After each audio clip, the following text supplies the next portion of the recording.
কাটায় কাটায় ঠিক ১ বছর পূর্ণ হলো রাজনীতিবিদ রাঘব চাড্ডা ও বলিউড অভিনেত্রী পরিণীতি চোপড়ার বিয়ের। কিন্তু বছর ঘোরার আগে গত জুলাই মাসেই ছড়িয়ে পড়ে আলাদা হওয়ার গুঞ্জন। তবে কি এবার ঘর ভাঙতে চলেছেন পরিণীতি চোপড়াও? এমন প্রশ্নই উঠেছিল সামাজিক যোগাযোগ মাধ্যমে তার একটি পোস্ট দেখে। আগস্ট মাসের প্রথম সপ্তাহেই তার উত্তর পেয়ে যান ভক্ত অনুরাগীরা।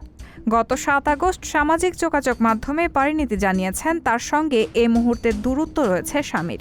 বিবাহবার্ষিকীর উদযাপন একসঙ্গে হলেও এরপর তারা ফের আলাদা। তাই বিবাহবার্ষিকীর পোস্টে আক্ষেপ ঝরে পড়ল এই অভিনেত্রীর কণ্ঠে। স্বামীর সঙ্গে ঘন ঘন দেখা না হওয়ায় ও আরও আগে কেন দেখা হলো না সেই কারণে আক্ষেপ প্রকাশ করলেন অভিনেত্রী। বিয়ের প্রথম বর্ষপূর্তিতে পরিণীতি লিখেছেন, আমি জানি না আগের জীবনে এবং এই জীবনে কি কি ভালো কাজ করেছি যে তোমাকে পেয়েছি। খাঁটি ভদ্রলোক, আমার বোকা বন্ধু, সংবেদনশীল মানুষ, একজন সমাজদার স্বামীকে বিয়ে করেছি। সোজাসাপটা সৎ মানুষ, শ্রেষ্ঠ পুত্র, জামাই।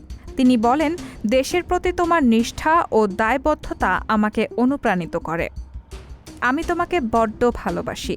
কেন আরও আগে দেখা হলো না? শুভ বিবাহবার্ষিকী। রাঘব অবশ্য পরিণীতিকে মিষ্টি ডাক পারু নামেই শুভেচ্ছা জানালেন। রাহানা মুন, সবার কথা।